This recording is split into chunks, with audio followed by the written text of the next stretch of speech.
case, and I appreciate the opportunity to participate in today's very important cultural activity. So, in my language, the middle, can I say Yama, Nindai?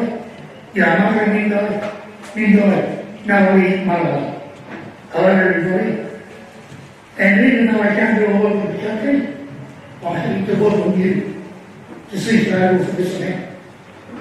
So my language, Queanbeyan, Bala, Queanbeyan, Belconnen. Brothers, welcome and sisters to this event this afternoon. And it's important that we acknowledge traditional owners.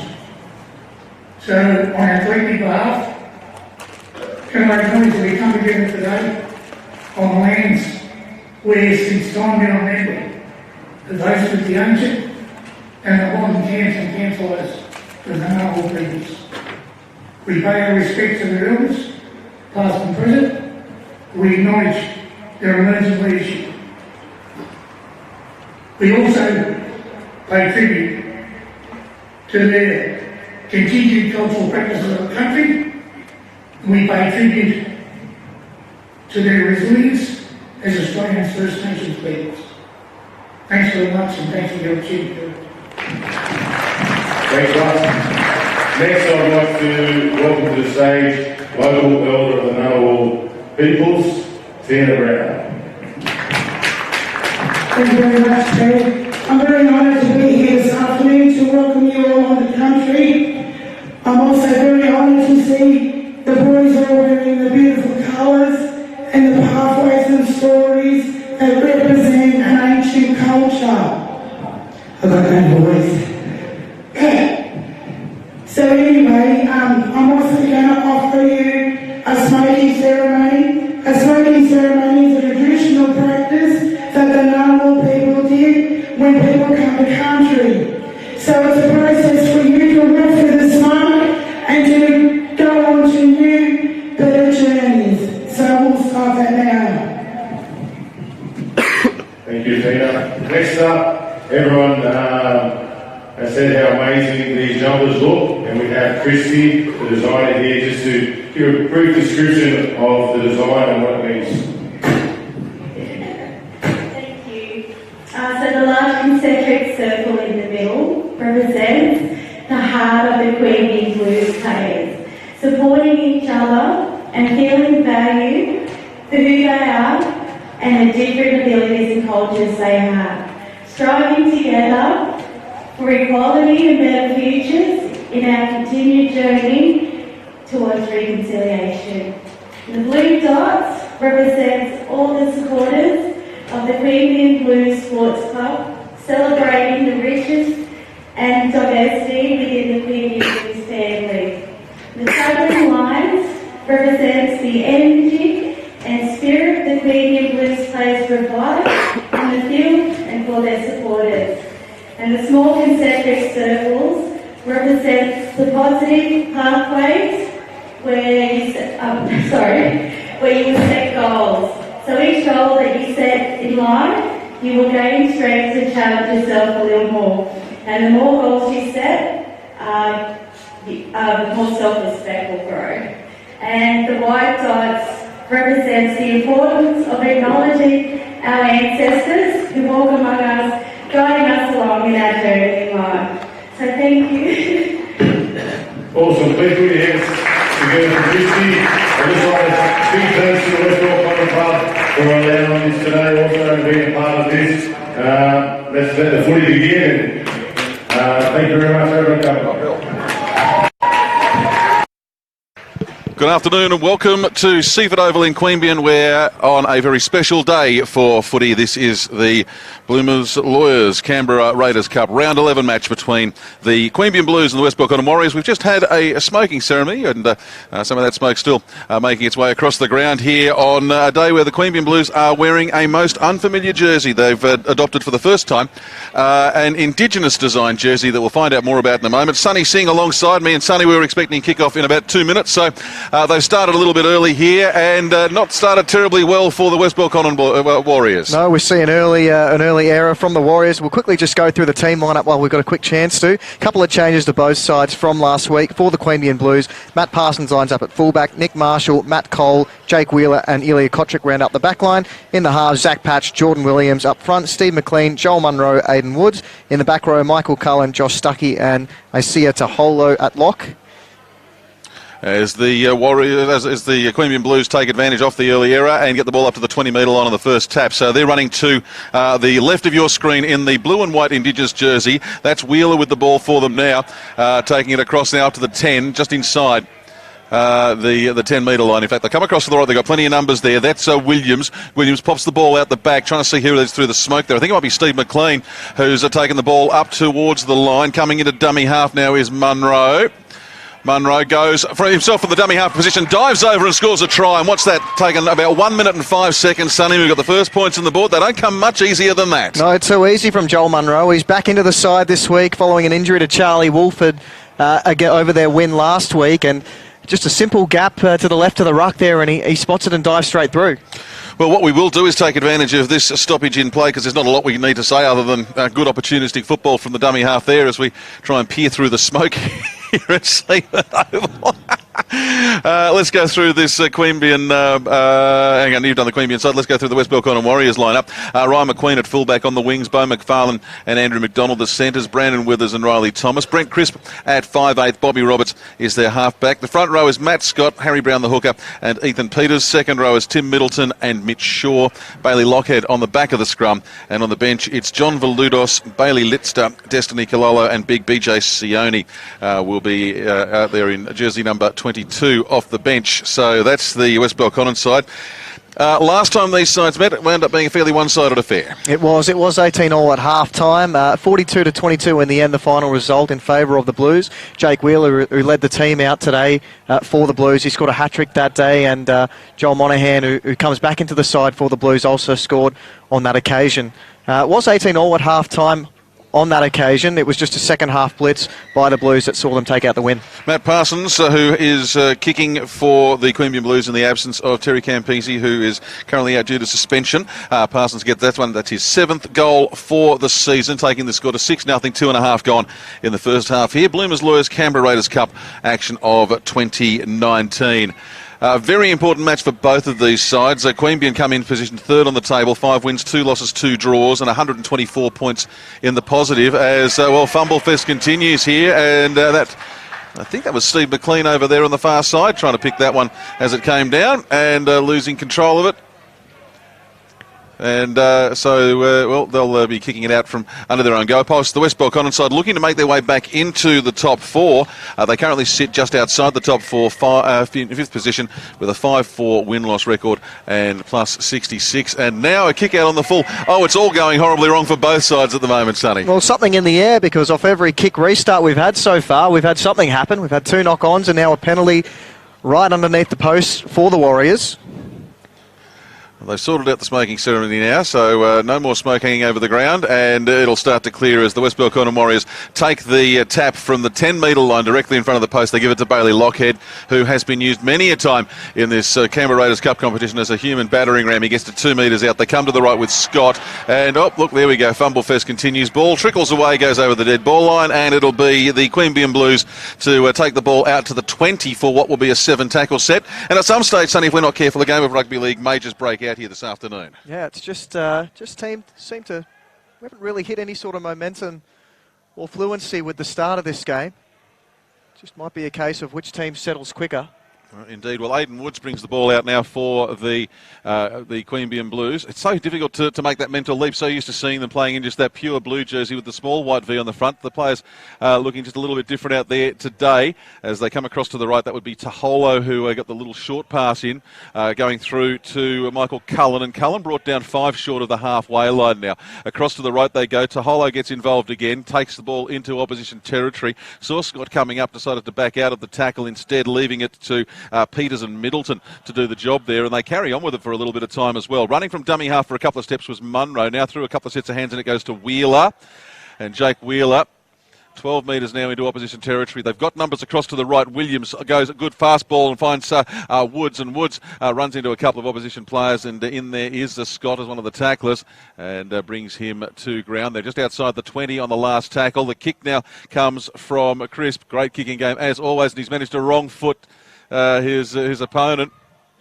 Sorry, Patchett was with the kick, wrong footing his opponent, and the West Belconnen Warriors, they'll start this set right inside their own 10-metre line, and now, well, penalty for a high tackle, and so they'll get a few additional metres. So the Blues, important game for them, but also important game for the West Belconnen Warriors, Sonny. Yeah, particularly that top four is starting to take shape, but we've seen a couple of developments over the last week in particularly with the Bushrangers and the number of injuries they copped last week in their loss to West Belconnen. I think they lost Josh Mitchell, Rob Sheffield, and also Wes Alexander. So you're talking about 3 key players of their spine who might be out for some time. So there may be an ambush on in that top 4 positions.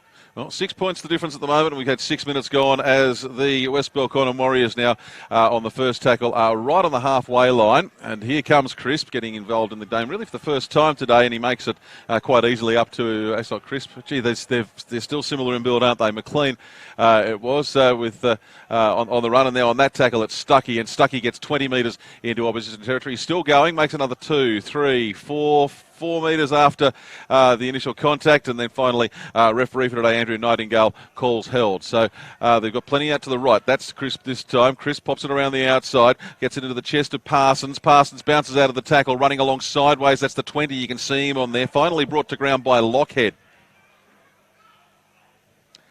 We'll get this the right way round in a minute, Sonny. It's the pattern on the jersey that's fooled me. I'll get you to tell us about the Indigenous pattern in a second as we see the ball once again handed over to the West Belconnen Warriors. A good time to actually have a bit of a chat about what that jersey design actually means, and I'll just get my head back into the game. Sure, absolutely. So all 5 grades have been wearing these Indigenous jerseys throughout today. So the design by the Wiradjuri artist Christy Peters. So they're acknowledging the Indigenous culture that surrounds the club. So that includes the volunteers, the players, the parents, all of which have a very heavy influence on not just this club, but on the league as a whole. So you see now the Queanbeyan Blues in this Indigenous jersey. And looking across to the right they go. And Taholo gets involved. Little run-around play. That'll be Stuckey who's got it just on the halfway line.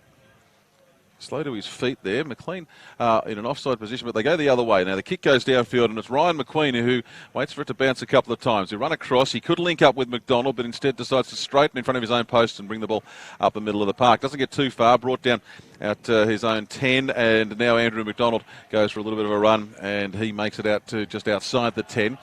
Taking plenty of time to get back on side, this West Belconnen side. Now running across to the right. I reckon that might be Riley Thomas. It is.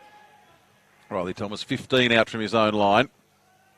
We'll just keep an eye on Zach Patch on the right-hand side as we see another penalty given away by the Queanbeyan Blues. He was a little bit slow to get back into the defensive line, was Zach Patch. It looks like he's starting to get back into position now. It'll be a problem for them if Patch goes down, because they're without Campese for a little while as well. So it would pose some questions about who would be doing the job in the pivot area for them. But for West Belconnen now, tap was taken by Brown, went to Crisp, and I think it might have been Peters who actually took the ball forward.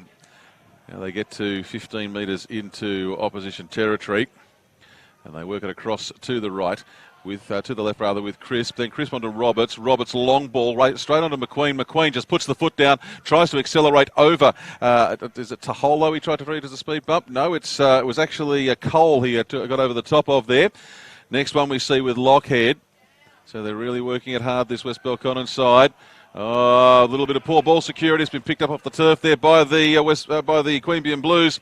And once again, they're let off the hook, Sonny. The West Belconnen Warriors not doing themselves any favours early in this game. No, the attack hasn't quite clicked as of yet for the West Belconnen Warriors. And I mean, they do average 30 points per game, so attack hasn't been a problem for them so far this season. But so far early in this game, it just hasn't quite clicked. I think that's Michael Cullen lying flat on his back underneath the tackle there.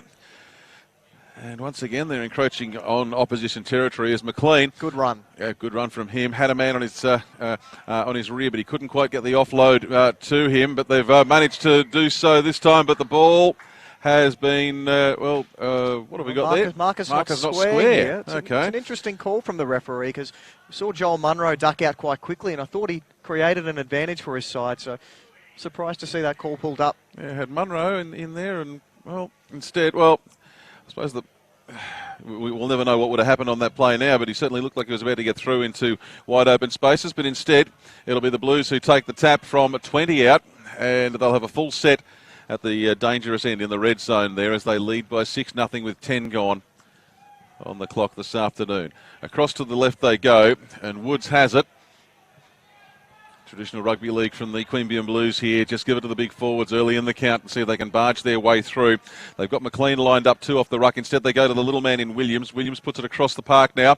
Patch was involved for a second. Then I saw Parsons, and I think it might be Marshall in the middle of the pile.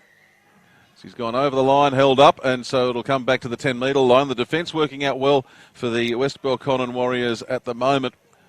It's going to be put to plenty of questions this afternoon. Isaiah Taholo. Couple of metres inside the 10. Across they come to the left. No, they go with a little bit of a scurrying run. He's worked once for him today for Munro. And this time he's only inches short of the stripe, so he nearly got a double in a very similar fashion. Will they kick? They do kick. It rebounds. Now, who's going to be able to get there first? Tim Middleton gets there first and dives on the ball. And so the Warriors will pick it up outside the 20, in fact on the 30. Now it's with Thomas, and Riley Thomas spears to the right, then across to the left, 15 short of the halfway line. Which way do they go?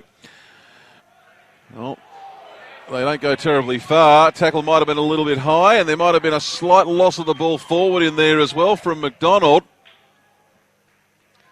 Yeah, they pulled him up for the knock-on. As you mentioned, it did look like it might have crept up a little bit high. Just want to go back a couple plays. He was going downwards, though, so yeah, that's mitigating true. circumstances. Just wanted to shout out to Tim Middleton. I think that was a brilliant bit of work from him to regather the ball in the first place. Following a kick ricochet, he would have backed, I think it was Jordan Williams that put the kick through to get to the ball before he did, but just more determination shown from Tim Middleton. Did well. Now we've got the clock being stopped here, 27:49 left in the first half. Just as we wait for play to restart, the completion rate for the West Belconnen Warriors in this first 13 minutes, they're 2 from 6 at the moment. Hasn't been a good start. That won't help you any day of the week, really. It was Jordan Williams was being attended to in back play there. It may have just been that he'd copped a finger bump. I'm not saying it was necessarily dislocated, but certainly what looked like what they were doing. As we see Ilya Chotrich get involved now for the first real time this afternoon. Big unit, hard man to stop in the number 20 jersey. Flat pass to McLean for the Queanbeyan Blues. And he's picked up and dumped just inside the 30-metre line now. Shaw gets up and out of the way very, very quickly. And they continue to work it on the short side now. That'll be Stuckey. Stuckey inside the 20. Still standing. So the Warriors able to get themselves back in a good position to defend. Taholo, couple of hands now, and it winds up with Cullen. Cullen bounces out of one tackle, and a good defensive effort there from a couple of the Warriors. Ethan Peters, one of them. I think it may have been Middleton, the other one, to wrap him up as he looked like breaking through the line. Now Williams, as the ball goes outside, bounced around, but I think it might have been lost forward by the Blues. It has been. Bounce back off the Warriors as well, but the Warriors, they get out of jail here, but gee, they're riding their luck at the moment. Absolutely, and I think the last time we called the Warriors was out at Raiders Belconnen, and it did take them some time to get into that game as well. Although they left it too late in the end. And it's something that they've identified throughout the season that they just haven't been able to get off to great starts. Even last week against the Bushrangers, they were out to a 10-0 deficit after I think it was 20 minutes of that game before they really clicked into gear.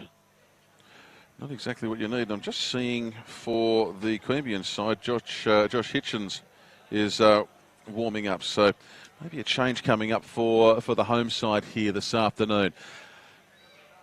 That's the second tackle on this set. They're fairly compressed at the moment, the West Belconnen side, and they've kicked early in the count there, courtesy of Bobby Roberts. That's an attempted 40-20, and it's gone out on the full. Well, it had the distance, but too much of it in the end, and so... Well, what have we had go wrong so far today? We've had multiple kickoff restarts knocked on. We've had another one kicked out on the full. We've had an attempt at 40-20 go out in the full. Anything else in the litany of errors that you want to throw out there this afternoon so far, Sonny? Not that I can think of. That might have been Brent Crisp with the 40-20 attempt. Was Roberts with the orange boots? Gotcha. Yeah. We know there's a 40-20 in this Warriors team.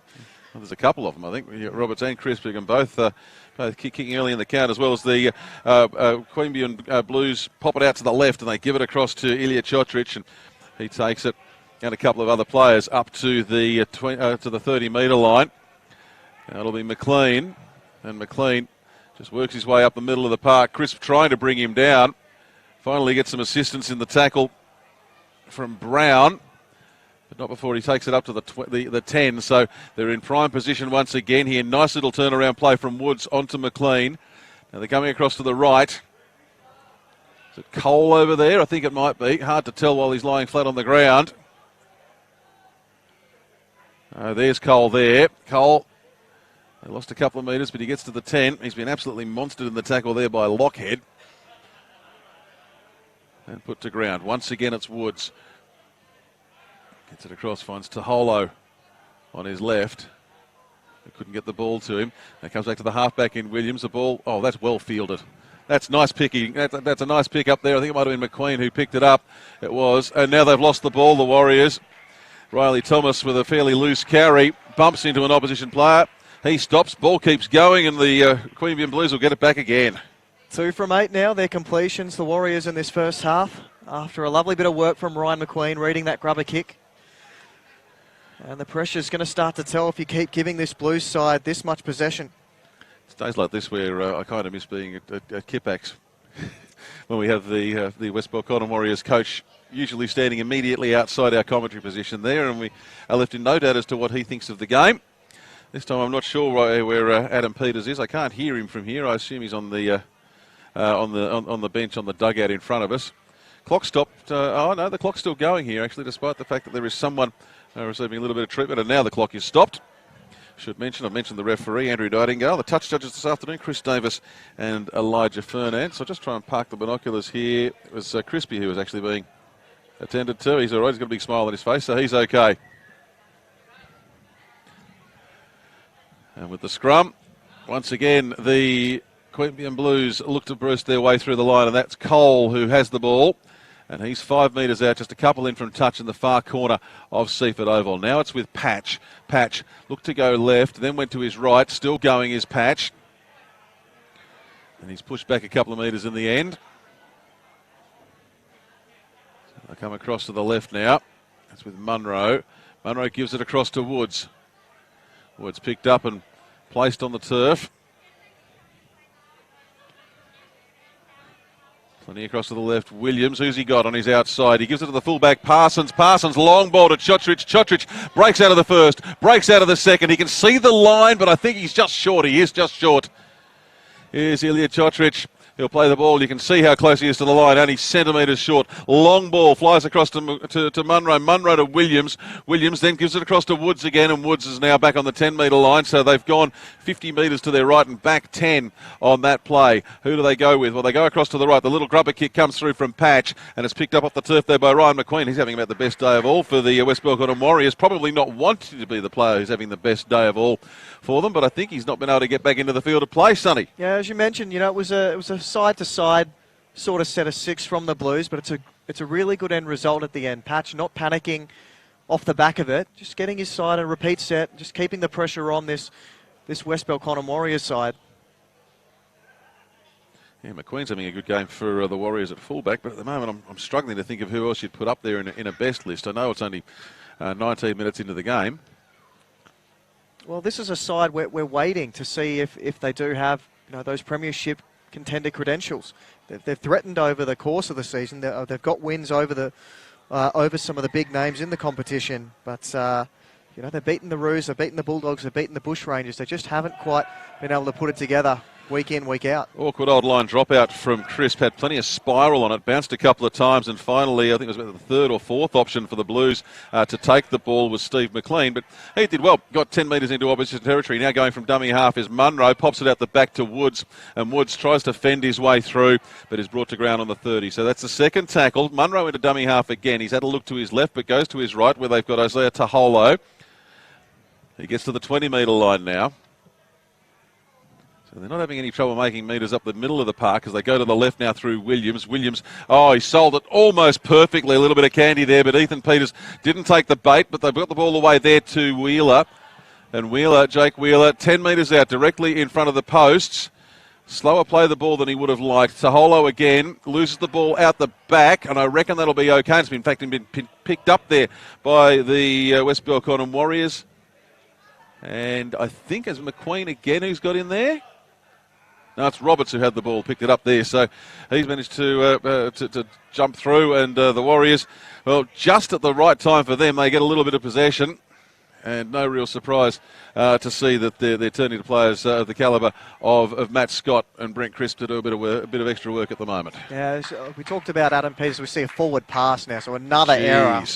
What's that, 2 from 9, 3 from 10? That's 2 from 9, yes. Oh, jeez. But I was going to say, Adam Peters would have been impressed with their goal line defence. It's been a highlight over the last 3 weeks. They've conceded just 12, 10 and 10 points in the last 3 weeks of football. So their goal line defence is holding up, but you can't give a side that's averaging, 30 points a game, this opportunity after opportunity to attack your goal line.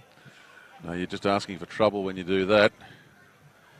So now it'll be a scrum feed for the Queanbeyan Blues. And Sonny, I really am struggling to pick some of these body shapes on the from the Queanbeyan Blues. They're wearing a different jersey, and the additional pattern makes a couple of them look a considerable different shape from the last time I've seen them. That, though, would be Matt Cole, I think, down there underneath the pile. It is.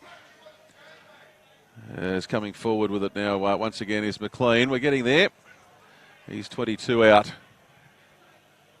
Again, a slow play of the ball. There's been a lot of that around this afternoon. Taholo onto Williams, and Williams, shaped to his right, went himself and copped his just desserts in the end for hanging on to that one, really. May have been a better result to pass it. Now, Stuckey hasn't done a lot so far today, but made a couple of good runs, and that's a nice one. Gets them up to the 10-metre line. Only about 4 metres out now. Do they go for one of the big units? No, instead they go for Williams. Williams, long ball, beautiful pass to Wheeler. The West Belconnen defence had read it. And on the last tackle, that becomes a handover. So, having, by my count, made a meal of their last 4 sets of 6, let's see if they can actually complete one coming out from their own end of the park, Sonny, as Andrew McDonald takes it to just outside the 10. Yeah, you've said all there needs to be said, Chris. I just need to get through this set as we see a break, mate. Looks like Tim Middleton. It is. There's a half a break, and now they come across to the right. This is better play from the West Belconnen side, although I don't know if necessarily running it to Ilya Chotrich was the right move there for Riley Thomas, because big shot. It was little on large, and there's another big hit there. Jake Wheeler. Wheeler, the centre, goes on and takes on... Was it Tim Middleton? Yeah, it was Tim Middleton. Now it's with Lockhead. He gets it over the halfway line. Crisp. How did he get the pass away there? He finds Middleton. Middleton now gets it onto Thomas. And Thomas goes for the kick. He looks for the fullback. He finds him. Parsons gets it on the 10, but we can mark that down as a complete set for the Queanbeyan Blues, and that's what gives them now, 3 out of? That is 3 out of 10. Out of 10. That's maybe a D- on a primary school report card, but they've got plenty of time to improve, and the report card probably would read should be doing better. Lucky not to be further down the list. It's only 6 points the difference here. 23 gone as the Queanbeyan Blues try to bring the ball out from their own end of the field. And they're starting to do it now. Ball's gone free there. And which way has it gone? Referee says that's gone backwards. And I can tell you, Bobby Roberts from the West Belconnen side, not real thrilled with the decision there. I think the decision was a one-on-one strip. Hence the restart of the tackle count. So it's once again for the Queanbeyan Blues, it's Aidan Woods. He's had a heap to do today. Takes the ball over halfway. Now it's Williams. Williams turns around, finds Michael Cullen, and Cullen, Been strong early. he really has, and they just keep on going, this Queanbeyan side. Now a run from dummy half comes from Munro. Looks on his outside, finds Wheeler. That's about the 7th time today we've called that play already. Cross to the right. Williams again. He's been in almost everything so far. Ball comes back, and surprise, surprise, it's Wheeler. If he popped it on his outside quickly, he could have got it to Chotrich. I don't know whether he knew Chotrich was waiting for it there. Instead, he's tackled 2 metres out. Who have they got? There's no real gap here. They're going to have to go the long ball. They do. Williams finds Patch. Patch, well, the kick is fielded immediately. And so no further change to the scoreboard. And I think it might be Mitch Shaw who's taken that. It is Shaw, and gets it out to the 20-metre line for the West Belconnen Warriors. Well, the kick was a shocker from Zach Patch, but just shout out to Andrew McDonald on this right edge here for the Warriors, because did very well to place himself between Jake Wheeler and Ilya Chotrich in the end. And I think in the end that's why Jake Wheeler ended up stepping back on the inside and ultimately saved the try. And, well, there we go. What else can go wrong? Well, this might be all... Now, that's been called knocked back, and I can understand why Ryan McQueen stopped there, because, knocked flat, I think, would be what most people have called it. But the referee said it's been knocked back and, in fact, come off a hand of a Queanbeyan Blues player. So the tackle count starts again. So the West Belconnen Warriors, fortune favouring them just for a moment in the middle of the park. And now a bit of niggle, bit of push and shove. It's Brent Crisp and Isaiah Taholo. And Taholo throws the ball at Crisp, and now he goes for the push. Oh, it's on here. Is it? Is it not? Well, the referee's not going to stand for any nonsense here. He's... calling a couple of players out. He's called out Isaiah Taholo. We're only 20 minutes into this game. We don't want to see one team disadvantaged, a man down. I suspect that as it's Taholo who is getting the talking to, it'll be free possession to the West Belconnen Warriors. It is.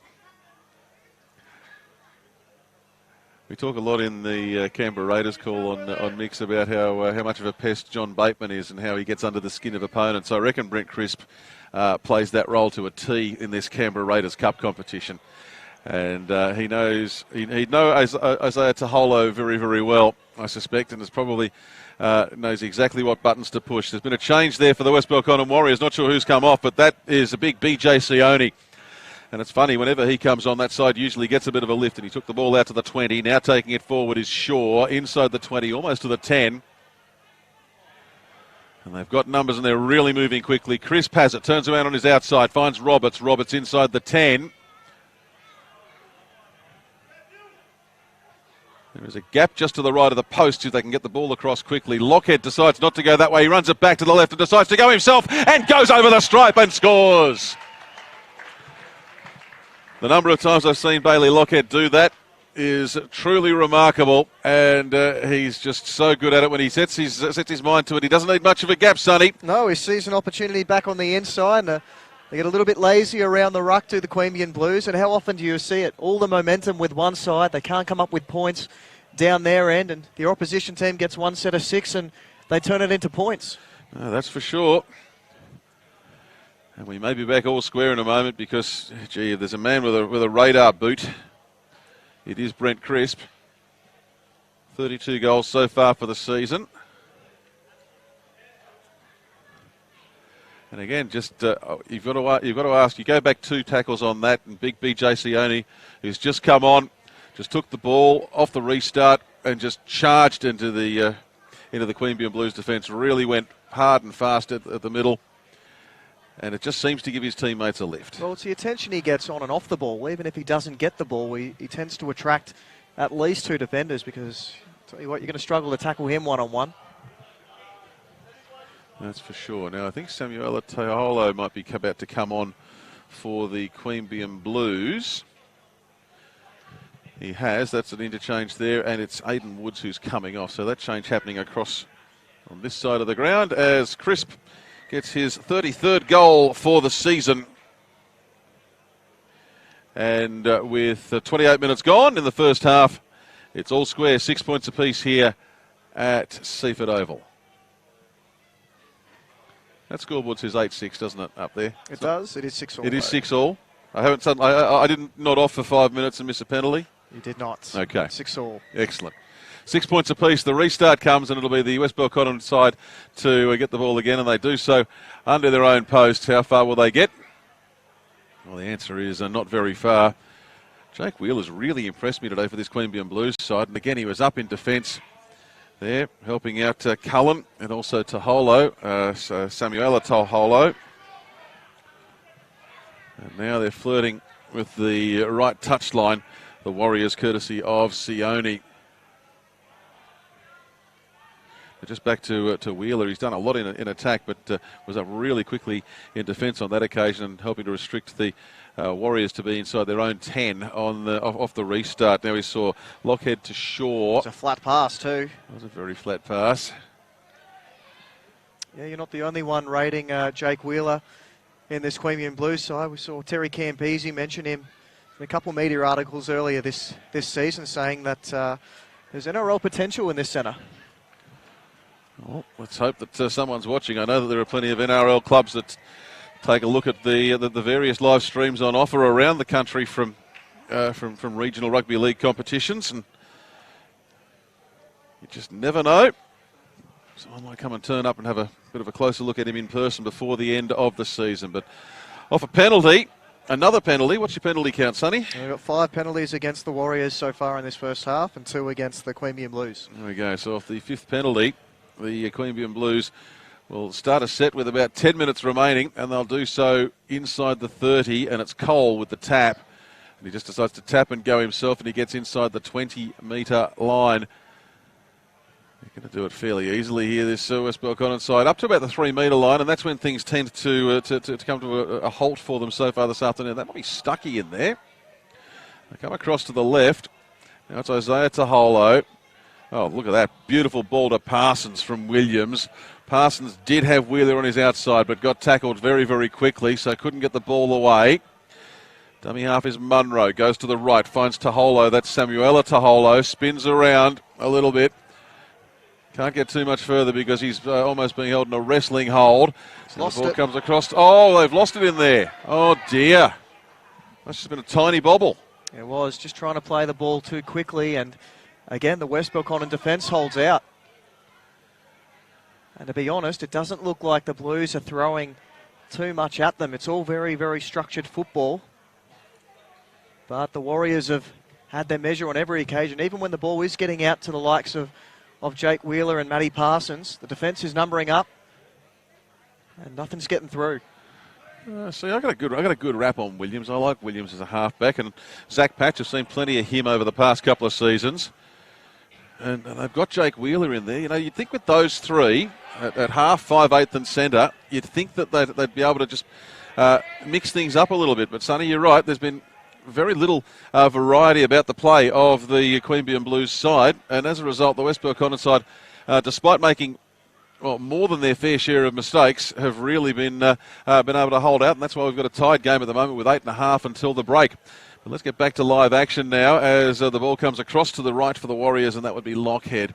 And he's tackled just short of the 40-metre line now. Is there anyone looking for the 40-20? Oh, no.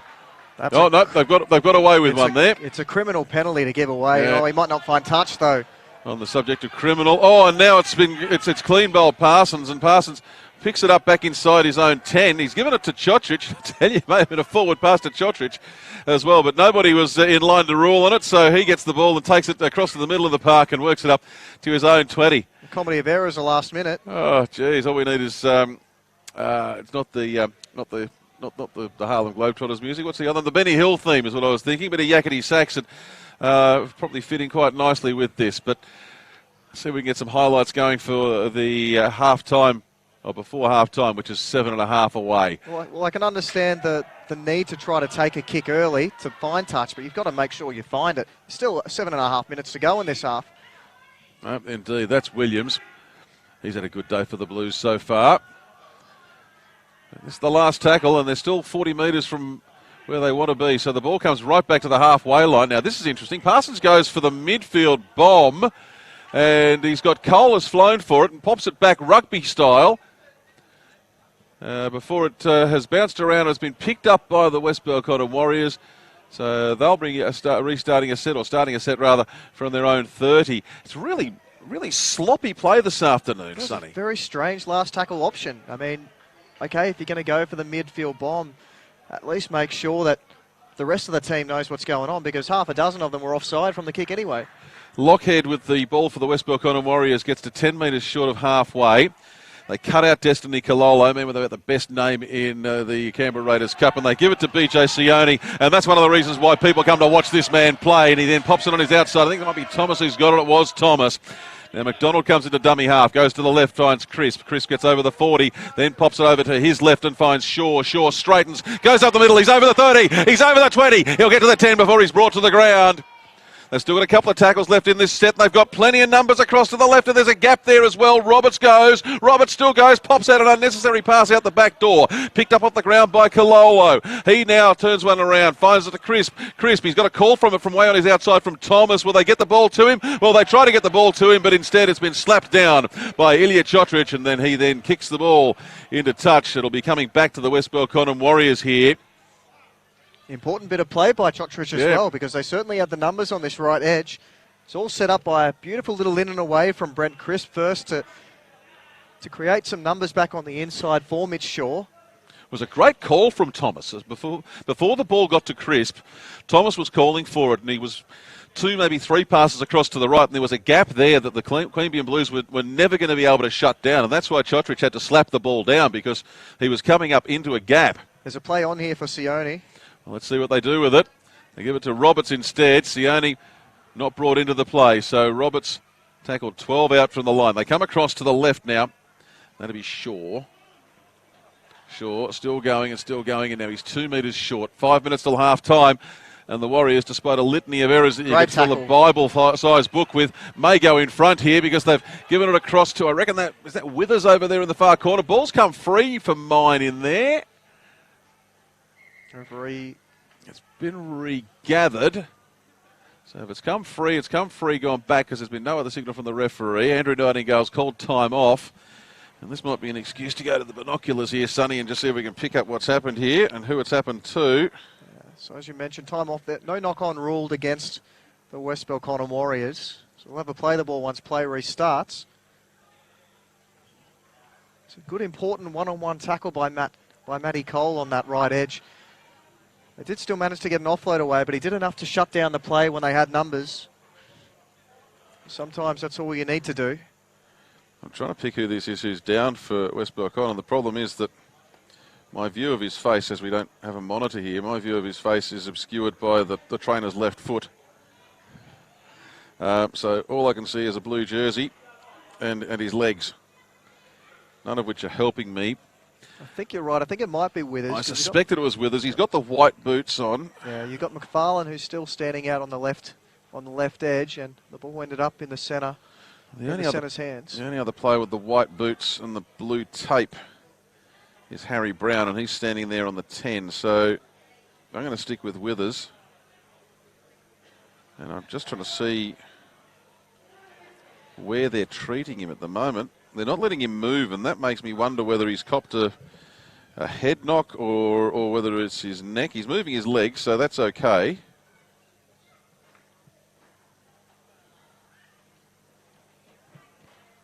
This may be a substantial delay coming up here, Sonny, if it is a neck injury, a potential neck injury, because obviously you don't want to move a guy with a neck injury.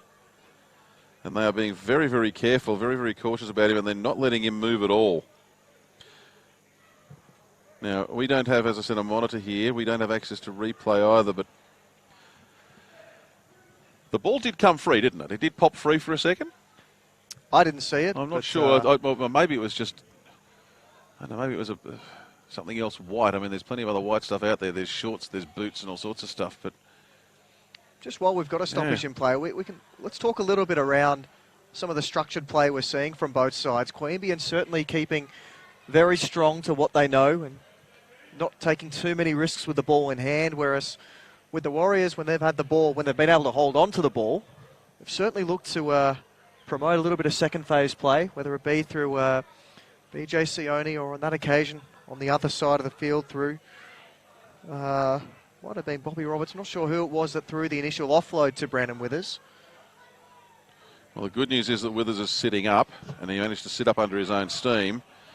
But I suspect he's potentially been knocked to Disneyland, and he's now being helped off. And in fact, they're going to just take him straight off over the dead ball line. I don't think he'll be back.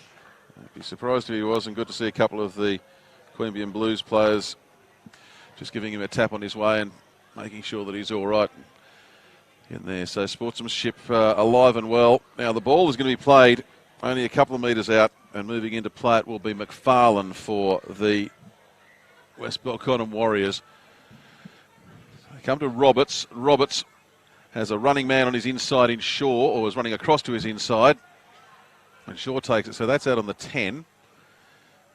Just keeping one eye on Withers down there behind the dead ball line. They're just checking out his full range of motion. As, oh dear, don't let that man into space. Oh, you don't do that. Nobody laid a hand on BJ Sione there, Sonny. He's just gone straight through.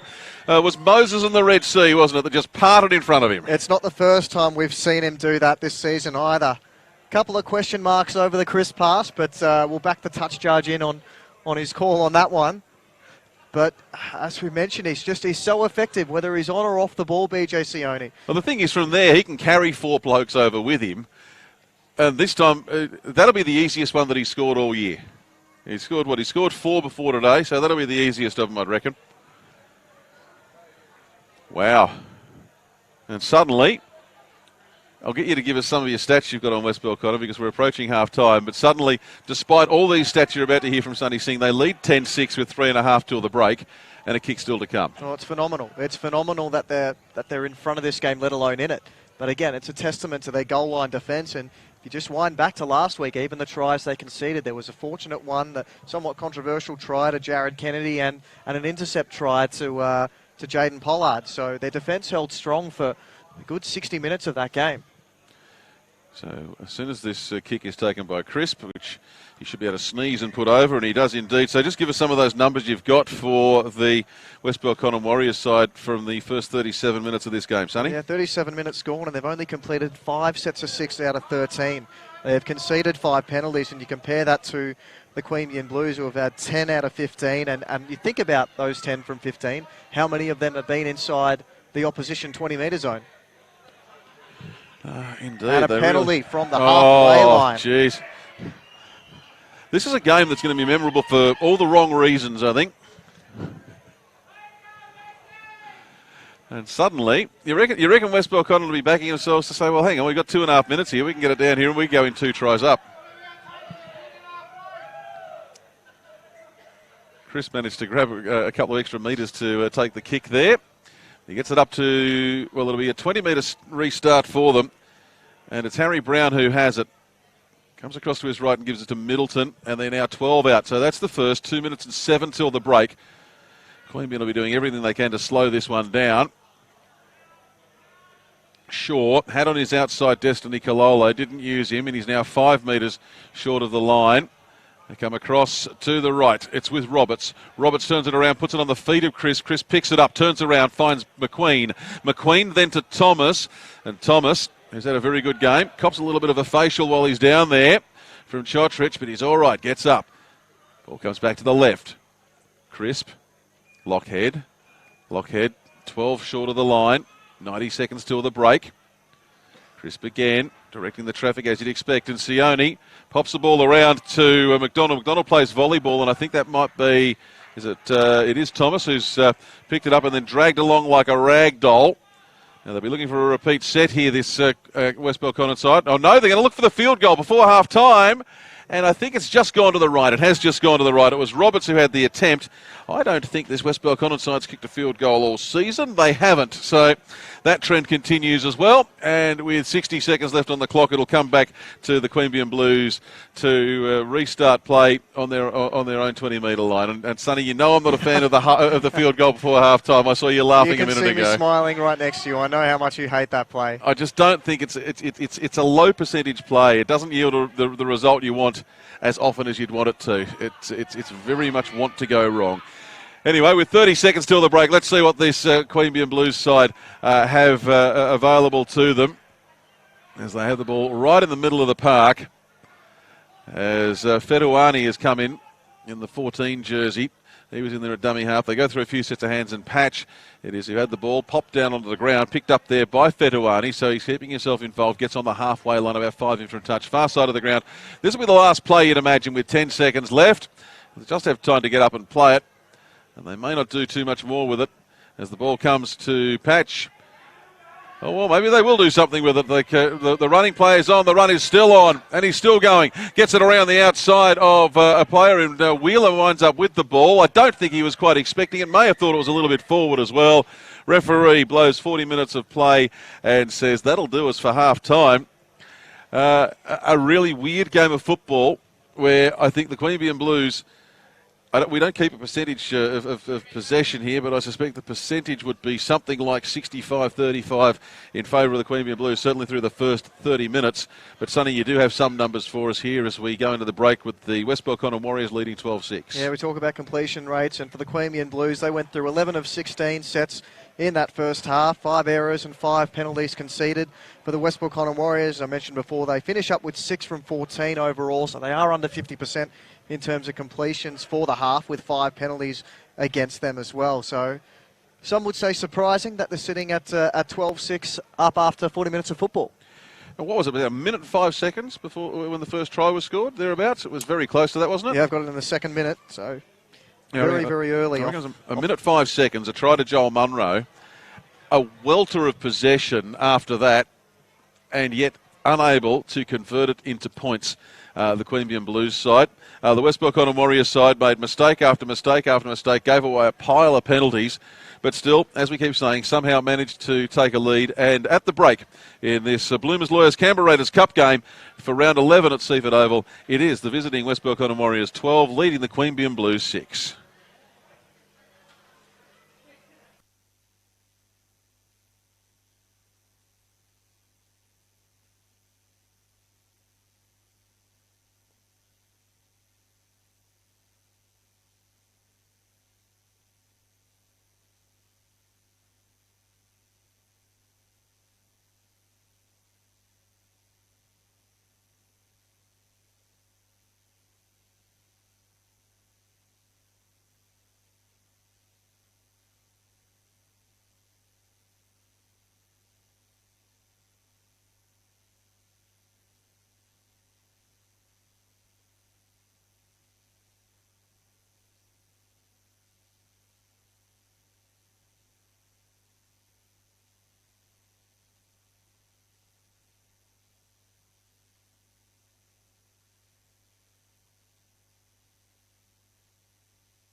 Second half about to get underway here at Seaford Oval, where the visiting West Belconnen Warriors lead the Queanbeyan Blues by 12 points to 6 in this round 11 Bloomers Lawyers Canberra Raiders Cup match. And Sonny Singh alongside me, Chris Coleman. Sonny, you mentioned during the break while we were off air that it had cooled down a little. Just check the weather details. It's officially 15 degrees right now, but with the breeze around and the humidity that we have, it actually feels like 8.6. So it does not feel like 15 degrees, Chris. No, it feels like 8.6 according to the Bureau. So there we go. A cool day. A couple of numbers. 100. Brent Chris brought his 100th point for the season. And Sonny, you've got a magic number as well that you can share with us in just a moment. Next break in play as the Queanbeyan Blues have the ball to start things off for the second half, and they bring it out from the left of your screen, and they're running left to right in this second half. So we see taking it forward for them. I reckon that might be Stuckey. And he's just short of the 30. It was indeed Stuckey. They come across to the left. This man's been busy for them today, has Isaiah Taholo, and he's 15 short of the halfway line. Really hasn't stopped moving. And this guy's been good too. That's Williams again. He's had a very good... No, it's not Williams, actually Fedawani. There we go.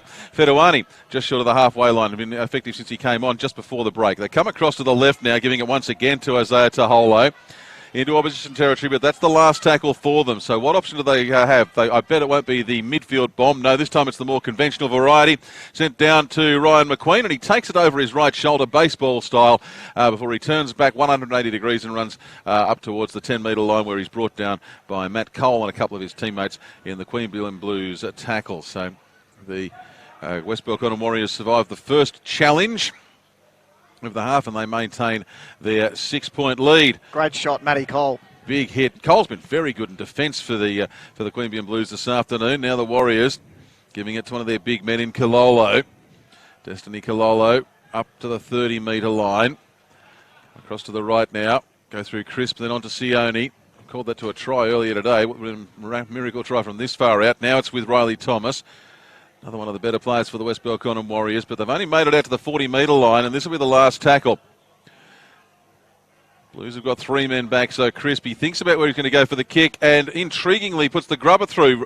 Fields it himself. It's still the last tackle. Ball comes out wide now, and it winds up with Valutis. Valutis pops it out the back door, gets it to Roberts. Roberts kicks it around the winger in Marshall, who'd come charging up, and Parsons turns around the fullback and gets it inside his own 10. Well, better result for that than the West Belconnen Warriors probably deserved, and now Parsons finally, after running 40 metres and advancing 2, winds up tackled on his own 15. Now they give the ball to Cole, and he's tackled on his own 20-metre line. Well, it's been a better start to the second half. No errors, and it's been going for 2.5 minutes. Ball comes across to the left now.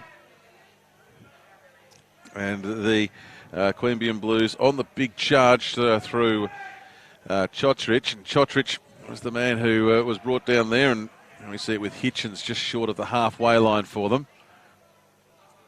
Going across to the left. Cullen who's taken it for them this time. Doing better on this set, this Queanbeyan side. They go for the bomb. High ball, waiting again underneath it is McQueen. Not sure if that was planned to go to ground or whether he lost his footing, but either way, still held onto the ball. And now Crisp goes for a run from dummy half from inside his own 20. Gets up past the 20, up to the 30-metre line. 20 in for a touch on the far side of the ground. Ball's come free.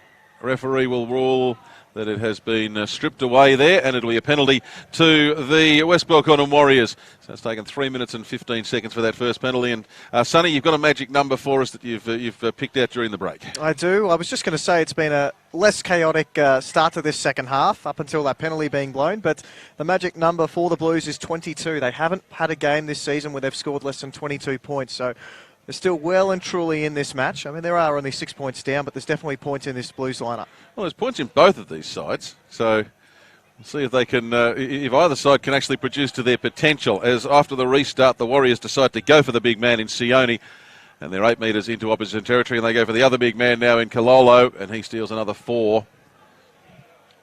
They pick him up and roll him over. And now it's again with Sione. He juggles it, does well to hang on to the ball.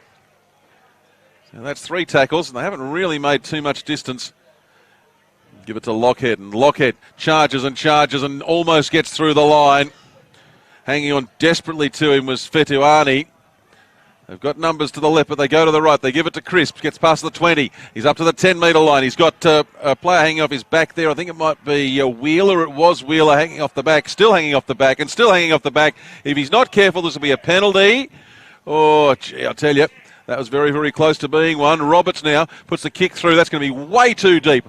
Oh, it's bounced inside the field of play. No, it's bounced on the line. Touch judge was waving the flag and waving the flag. I don't know how that stopped in mid-air, because that to mine looked like it was going to go about 10 metres over the sideline, and then it suddenly dropped. It's a Clayton Kershaw late curveball, Sonny. It just dropped. Well, that would have been the most fortuitous bounce in favour of the Warriors had it come off. As you mentioned, just a fraction too deep, and as a result, we've got a 7-tackle restart for the Blues. And now the Blues bringing it out through Isaiah Taholo. Just already, Chris, there's already been a notable difference in the way that the Blues are playing. You see a flat pass out of dummy half. Now, good cut-out pass. Stuckey gets it across, finds Marshall. Marshall looking back on his inside, finds Cole. Cole had to turn around to try and get the ball, and he's stolen it off the West Belconnen player who dived in there to get it. I think it might be McFarlane who picked up the ball, and now it's been ruled as a knock on by the West Belconnen side. So the Blues are going to get this ball back, I think, Sonny. Yeah, you're right. It will go in favour of the Blues. I think as we saw Matty Cole scramble to get to that ball, the Warriors getting there first but knocking the ball on. And I was just halfway through saying that already early on in this second half that the Blues are starting to show a little more enterprise with the ball. They're going away from a little bit of the structure that they employed in the first half with a little bit more ad-lib football and playing what's in front of you.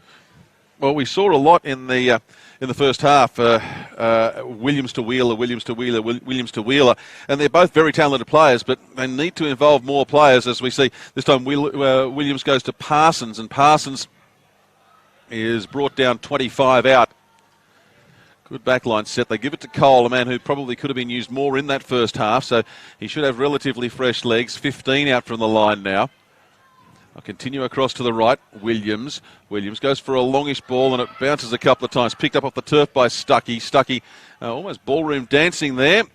Goes one step forward, 2 steps back, 1 step forward, and then goes to ground in the tackle. Right to the left. They go through Isaiah Taholo, then on to Samuela Taholo. Ball comes out the back, picked up again by Isaiah Taholo. Oh, it's Taholo and Taholo. It sounds like a South Pacific law firm. 5 metres out from the line. They come across to the right now. Who have they got? It's the big man Stuckey. Dives to the line. Has he got the ball down? He's lost the ball over the line, and the West Belconnen Warriors are going to come up with it. They've grounded it in the in-goal area, and Ryan McQueen was unable to get back out into the field of play. Grounded in the in-goal area, so West Belconnen are going to give the ball back to the Queanbeyan Blues. And while it's not quite the same scale of comedic errors as we saw in the first half, Sonny, it's a similar story. West Belconnen giving the ball back to the Blues a couple of times. I think on this occasion, in the act of scoring, Stuckey's had the ball stripped, and then McQueen's been tackled, either lost the ball in goal or been tackled in goal. Hence the line dropout. I think he was tackled as he was trying to get the ball over the line, over the goal line, and back into the field of play. But I think the Blues starting to play the way to get themselves back into this game. I think a little bit of second phase play at the line is certainly causing a few more headaches for the West Belconnen Warriors defensive line. Well, you've mentioned before, Sonny, their attacking prowess and indeed not being held to less than 22 points in a game so far this season as they get into the red zone, and Williams on a nice little play pops it around. I'm not sure who it was that he got the ball to. Just wait for him to get up and play it. And there it may have been Cullen, but anyway, they come across to the right. Now it's with Hitchens is 2 metres short of the line. It's a nice no-look pass from Williams. Was indeed. Fedawani decides to try and burrow over from dummy half, and that's a second try for the Queanbeyan Blues in almost identical fashion to the first. Way back in the first half, it was Joel Munro who burrowed over from dummy half, and now we've got a repeat performance. Oh, I think the game plan is just run from dummy half close to the line. Well, why not? Must be something going on around the ruck. Defenders over-committing to either side. And as you mentioned, that's the second time we've seen a try out of dummy half for the Queanbeyan Blues. So Fedawani did well. It's not as easy as it looks to do that. You know, if it was as easy as it looked, you'd see a lot more of it. So you've got to be aware. You can't just try it all the time. But, hey, if you're on a good thing, then stick to it. Just seeing in front of us here out of shot. The West Belconnen Warriors making a change, and it's not the West Belconnen Warriors, the Queanbeyan Blues making a change. Joel Monaghan coming on. Just wait and see if he fills in at centre or if he does move to the wing. Looks like Matty Cole's going to push out to this wing. Looks like it, doesn't it? And Joel Monaghan will move to right centre. Parsons, a fairly easy conversion more than 40 minutes ago. It's his second goal for the day. You can reckon when he's had his first conversion with about 2 minutes on the clock that he would have thought, yeah, I'll be getting a few today. Wouldn't have been expecting to wait till 10 minutes into the second half to get his second. But that ties it all up. 12 points apiece with half an hour to go here at Seaford Oval. The lights have come on. The upgraded lights here at Seaford Oval. As the sun gets very low in the sky on this Saturday afternoon. And the West Belconnen Warriors kick off, flirting with the touchline. And, well, that's a very dangerous take. Did well to hold on to it. It did very well to hold on. It's never easy to take them diving forwards, but Patch did that and also did well to stop himself from sliding over the sideline. So a little bit of fortune favouring the Brave perhaps here as this Queanbeyan Blues side. They've certainly turned up the intensity. Taholo to Taholo. It was Isaiah to Samuela. Gee, I tell you what, there was an opportunity if they could continue getting the ball out to the left-hand side. And they keep working it across to the left and then come back on the inside. The Taholo boys really doing quite a lot. You can imagine they played a lot of football together over many a year. And there is Isaiah again. Isaiah Taholo is now 5 metres into opposition territory. But this is the last tackle. So where will the kick come from? The kick comes there from Patch. And he puts it high and it bounces over the goal line. Takes one bounce and goes a long, long, long way back where Ryan McQueen will do a little bit of additional sprint training to go and pick it up, and it'll be a 7-tackle restart from the 20-metre line. So way too much on that kick from the Queanbeyan Blues. Yeah, it's a good read from Ryan McQueen at the back to allow that ball to bounce. There is some risk associated with doing so, but that kick looked as if it was going to be too deep in the in goal, and in the end, right decision, 7-tackle set from the 20. You do see it happen sometimes, though, don't you, where the player lets the kick bounce like that, and suddenly it's gone up such a long way, it bounces and comes back in the wrong direction. Now, who's that coming off? So one of the players from the Queanbeyan Blues.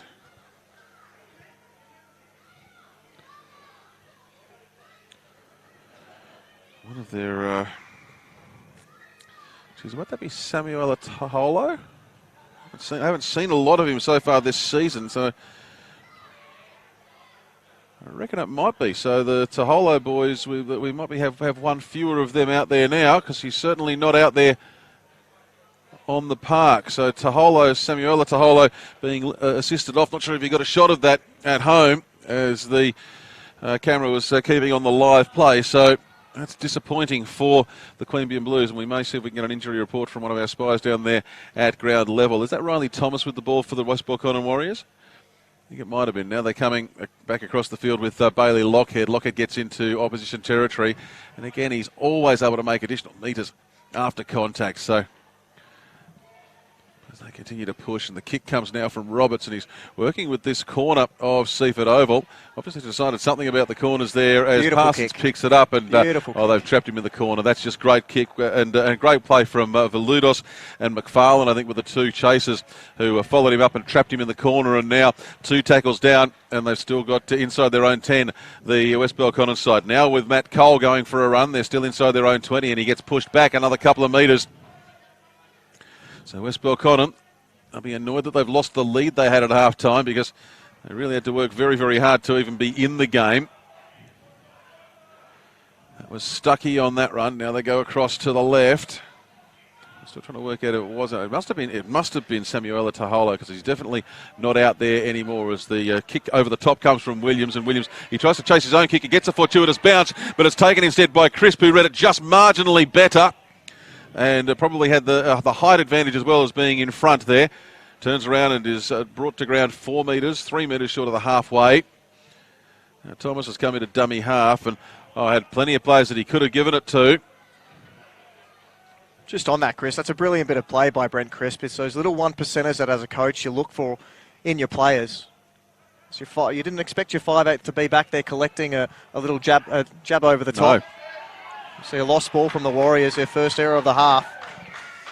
Now they're going to say that there was interference in there. I wouldn't even be willing to take a stab from this distance, and the referee was far closer. It is going to be a Queanbeyan Blues ball off the back of the scrum. We're starting to see a little bit more fluency in this game. Both sides starting to show a little bit more of their attacking muscle. And a few more risks being taken with the ball in hand as well, which is always entertaining to see. Indeed. Well, they're not sticking to the script. I think both sides, well, certainly the Queanbeyan Blues were very guilty of sticking to the script for the first half. West Belconnen, I think they were trying to stick to the script, but the problem was their deviations from the script were unplanned. Whereas this time I think we've got both sides now. The Queanbeyan Blues looking to impose a bit of variety, and the West Belconnen Warriors, courtesy of some more consistent possession, able to do just a little bit more and show some of the flair and variety that they do have in their attacking line. And you know, it's a sign of a good team when you've got the flexibility to be able to change your game plan even midway through a game. The best sides in the league will be able to do that, not just have to stick to plan A. No, indeed they will. As Isaiah Taholo gets the ball, loses the ball, and it's been picked up now by his opposite number in Lockhead. And Lockhead charges over the halfway line, disposes of one attempted tackle, gets a wrap around the chops for his trouble as three players from the Queanbeyan Blues come in and try and bring him to ground. They get him to ground, and it's going to be on here. Players are going to come in from both sides. The ball's on the ground, and there's plenty of push and shove happening here. It's only push and shove, though. How hard is he to stop with the ball in hand, Bailey Lockhead? Incredibly hard. I don't know who it was that he treated as a speed bump, but he just went straight at him and said, "Nope, you're not stopping me." And lo and behold, it didn't. And then, 3-on-1. And there's still a bit of push and shove here. There's plenty of feeling going on here. This West Belconnen side, let's bear this in mind, this West Belconnen side, they've come to this ground and spoilt the party on more than one occasion. There's something about this West Belconnen side and Queanbeyan opposition sides. Well, of course, we saw them earlier in the year, the first side in many a day to beat the Queanbeyan Kangaroos in a regular season game, having done the same thing late last year. That's right. The Kangaroos went undefeated at Sears Workwear against every other opposition team except for the West Belconnen Warriors. Well, it's been eventually called a high tackle in there, as you've seen the referee, Andrew Nightingale, indicate. And so the penalty goes to the West Belconnen Warriors. Now, interesting, because I reckon that was almost in kickable distance, that penalty. 32 out, not too much of an angle. But they want the big points. They don't want the two. They want the big points. We know the Blues have got 22 points in them, don't we? Well, so you say. They've still got plenty of time. Still 24 minutes remaining in this as a big BJ Sione gets in and takes the ball inside the 20 on the first tackle for the West Belconnen Warriors. They're lined up right across the park to the left. They don't use that option this time. Instead, it's with Shaw. One off the ruck, and he just gets tackled 12 out. And now, little run from the dummy half. It goes to Crisp. Crisp finds Roberts. Roberts on his outside to Bailey Litster. Litster hasn't had much of involvement today, but gets himself to 5 metres out. They had an overlap for a moment, but the Blues have come through and matched it up. Roberts tries to sell some candy, goes across to the right. Brought down just a couple of metres out. I think that's the fourth tackle. So Brown comes into dummy half. He gives it across to his second-row teammate in Shaw. Shaw reaches for the line and loses the ball over the line. Well, they got very, very close to getting the big points, but instead they've handed the pill over, and it'll be the Blues to come up with it. That's been the story of the afternoon here. Certainly has. Errors creeping into the game in the last 5 minutes, just after I'd said that we're starting to get a little bit of a fluency in attack. Yeah, we'll blame you. We'll just put that one fairly and squarely. It's all right. The coaches know where to find me. Exactly. All feedback to Sonny Singh, courtesy care of the Canberra Region Rugby League. I won't give your email address just yet. Ball comes away from the scrum, and it goes to Cole for the Queanbeyan Blues. He's going to be the devil of the job to try and pick a man of the match this afternoon. I'm trying to think of a standout player, Sonny. And I'm really struggling to think of a player who's taken the game by the scruff of the neck. There's about 8 or 10 guys who are a fairly level pegging. But I can't think of anyone who's really stood out this afternoon as we see the ball get lost in there by Fedouani. And the West Belconnen Warriors waste no time in letting them know how much they appreciate that they're about to get the ball back. But can you think of anyone who's really had a standout this afternoon? I think, if I was to pick, now, 20 minutes out before full time. I think Bailey Lockett would probably be my pick from the Warriors. I think from the Blues, a little bit tougher to pick. I thought Munro was very good in his early stint. I think Fetuani's been very good since he's come on as well. He's been sharp. Mitch Shaw's also been very good for the Warriors. So it's a bit tough to pick at this point. It's a real blanket field, isn't it? Absolutely. So hopefully in the next 20, one of these boys puts their hand up and says, pick me. It was Thomas who took the ball into the tackle there. Now it goes through hands crisp onto Middleton, and they're 15 out on the second tackle. The Warriors coming across to the left, and it goes to Lockhead. He has had a good game. Spins out of yet another tackle. Pops it out the back door and finds Shaw. Shaw, long ball to the right, finds Crisp. Crisp looks to go to his right, bounces back to his left, then he passes it across to his right and finds Middleton. And Middleton is pushed back 5 metres, and I reckon we're in almost the same spot as we were that the ball was played just a couple of minutes ago. Coming across to the right now, it's with Sione. Sione just pins his big hair back and goes and gets to the 10-metre line. There's 5 in from touch, far side of the ground at Seaford Oval. We wait and see which way they come. They go to the left. Crisp has it. Crisp still running and still running. Now puts it onto the chest of Litster. And Litster is tackled 10 metres out directly in front of the sticks. Last tackle coming up. Harry Brown, he's pointed across to the right, which usually means they'll go to the left, and that's exactly what happens. Roberts puts the kick through, and it's in front of McQueen, and he can't quite get there. If he dived, I reckon he might have scored, but instead it's been kicked dead by the Blues. Oh, flirting with danger here this afternoon, both these sides. Fetuani to the rescue for the Blues. We see a couple players just hands on heads, players on knees. Fatigue starting to kick in with 20 minutes to play in this game, but yes, I was going to mention earlier that we haven't seen a whole lot of Ryan McQueen in attack so far today, and he is a massive weapon for this West Belconnen Warriors side. He's got so much to his attacking arsenal that we haven't quite seen come to the front as of yet today. I reckon we've both got two sides out here this afternoon that are really only both playing at about 75%. They just don't seem to be as sharp or as polished as they've been in recent weeks. Just looking at the last 5 for these sides, the Queanbeyan Blues, 2 wins, 2 losses and a draw. West Belconnen, 3 wins and 2 losses. As they decide to go. Good shot. Oh, that's a big shot, yes. As Mitch Shaw is met with staunch resistance right on the 30-metre line. Now it's with Sione. Sione gets over 1, pops the ball out the back, and Shaw is there backing up. Good work. Gets over the 20. He's over the 20. He's up towards the 10. He's brought to ground. 12 out directly in front of the post. Great work from Stuckey to bring into ground. Now they come across to the left. Roberts. He can put a long ball, and he does put a long ball, and he finds one of his bench players in Valudos. Valudos, he's only 2 short of the line. Roberts is directing traffic. Get ready for a couple of long balls to the right. Here we go. Roberts has one. He tries to get the pass away and does. Finds Crisp. Crisp steps right. Great goes tackle. left. Brilliant tackle. Brings into ground. 15 out from the line. Things starting to click a little bit for the Warriors. Now they go across to McQueen. McQueen hardly sighted in attack as said before. Gets the ball forward and we see it picked up again off the ground by the Queanbeyan Blues. And I reckon that might be Parsons who's got hold of it as he's down on the ground in the far corner. That was a better set from the West Belconnen side, Sonny Singh. It was. Not sure if that was the end option though in the end from Ryan McQueen to just try and dabble it in the in-goal for himself. But, yeah, as you mentioned, you could hear it just in the excitement of your voice, how enterprising some of the attack was from the Warriors in that set of 6. The change in direction, a couple of changes in direction in there, and maybe, just maybe, they're going to start doing that a little bit more because I think this Queanbeyan side starting to run at a puff and quick movement left and right. And it may may cause a few problems for the Blues. But right now it's the Blues with the ball, and that was Fetuani who took it to the halfway line on the last tackle. So it comes back for Patch, and Patch puts the bomb up from the halfway line. Now McQueen lets it bounce once, bounces a second time, and he has to take it there.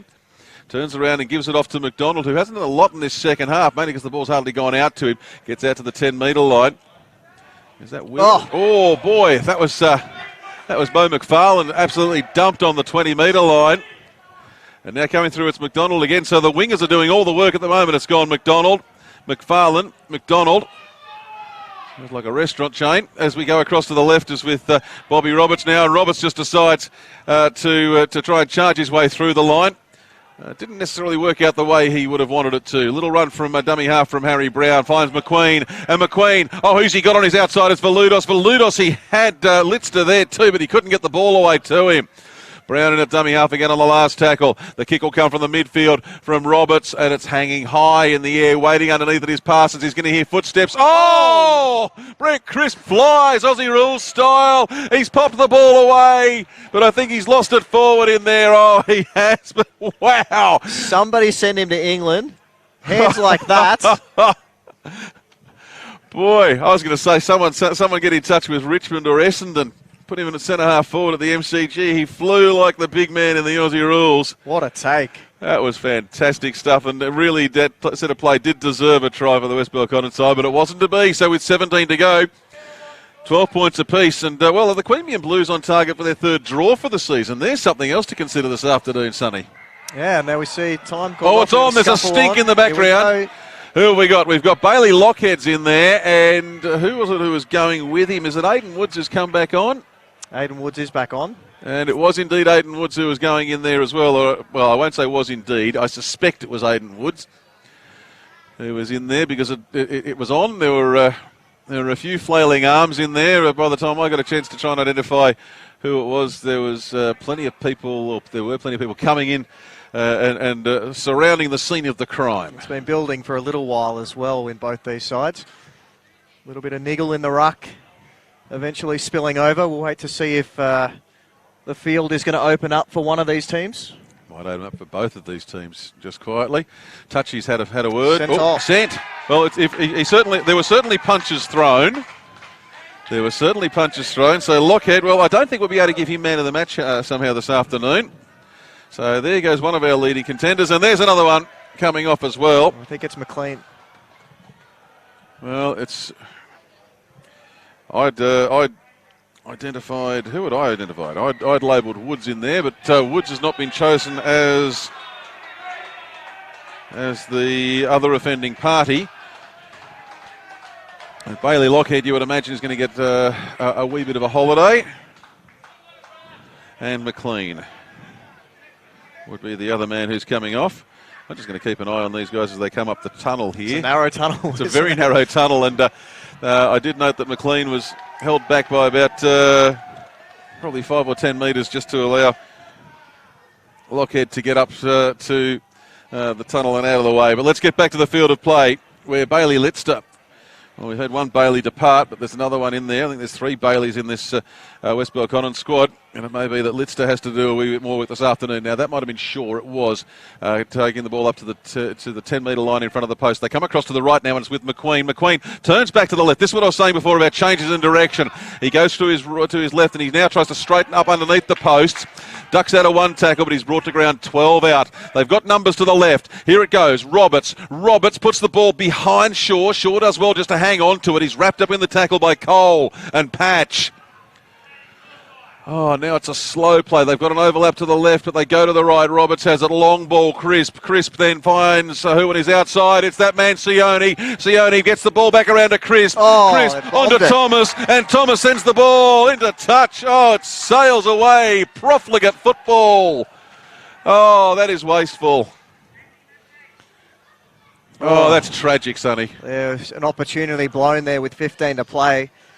Unmarked winger, all it had to do was go to hand, and the Warriors would have had their third for the afternoon. Well, it could have gone to hand if he was 15 feet tall and about 6 foot wide. It missed him by a mile. Got to say, on that right edge, BJ Sione is causing all sorts of trouble. Just when he gets the ball in hand, more often than not, he's able to get an offload away after drawing in 2 defenders. That's why the overlap seems to be consistently present on that edge. Well, 15 minutes to go, 12-on-12 rugby league here in the Bloomers Lawyers Canberra Raiders Cup for 2019, round 11 action at Seaford Oval. Chris Coleman and Sonny Singh bringing it to you on a chilly 29th of June afternoon. And there's a name that NRL fans from years gone by will be familiar with. There's Joel Monahan, who really hasn't had much involvement since coming on, and then he draws the penalty. And I think that's just a little bit of NRL level experience coming to play there. I think he managed to make it look a lot worse than it was. Yeah, it's just unnecessary from the Warriors, though. You see Bobby Roberts. This kick looks like it's coming straight to you, Chris. Yep. Very hard to catch the ball when you've got your commentary book here. We'll pass that one back down, and play resumes with another ball. So Stuckey offload. Stuckey gets the ball away, finds Parsons over the 40, the 30, the 20, puts the step in, he gets over the 10, and he'll score in the corner. It's come from nowhere. off the penalty. Stuckey goes for a run. He gets the ball across to Parsons, and there are scenes of jubilation here amongst the Queanbeyan Blues fans who may well have thought, Sonny, that their moment was going to pass this afternoon. What about the step from Matt Parsons? A little goose step to get past the oncoming defence, and from there he showed great speed, not just to back up the offload from Stuckey, but to beat the inside men. Fantastic try from the Queanbeyan Blues, and as you mentioned, out of absolutely nothing. You ever play Pac-Man on the as a video game? I have, yes. You know when you're getting to the last few dots on a screen of Pac-Man and the ghosts are closing in and you're trying to get your Pac-Man through before it all closes? You know, Matt Parsons there was like Pac-Man. There were the ghosts of West Belconnen closing in on him, and he was just, going in there trying to get to that last dot to end the level. What a bit of play. That was fantastic.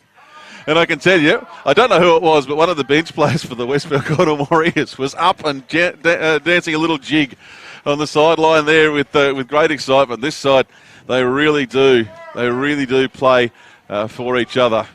I was just about to berate you for not catching that penalty kick on the full. But I'm sitting in a chair, I'm behind a piece of glass, I've got a book in one hand. No excuses. No excuses.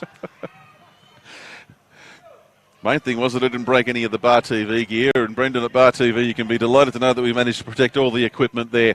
Let's get back to play here as Matt Parsons will take a conversion here. This is going to make it really interesting. If he gets the conversion here, it's a 6-point game. If he misses it, it's a 4-point game. Well, brings a field goal into the equation if he does kick it. And if he doesn't, then it means that we're likely to see plenty of attack from West Belconnen. Oh, it's a shocker. It's away to the right. It curves back to the left, but it's missed by a good couple of feet. 12 minutes remaining. 4 points the difference. And if you reckon you know who's going to win this one, then you're a braver man than I am to try and pick it this afternoon. Tries to Matt Parsons, Joel Munro and Sateki Fedawani for the Queanbeyan Blues. Tries to Bailey Lockhead and BJ Sione for the West Belconnen Warriors. Do you go the short kickoff here? I think it's a bit early. Well, Brent Crisp decides it's a bit early. And once again, the diving take there from Zach Patch. He's obviously been practicing that. That's the second time he's done that today. Yeah, that one was a little bit more controlled, I think. And now it's Woods.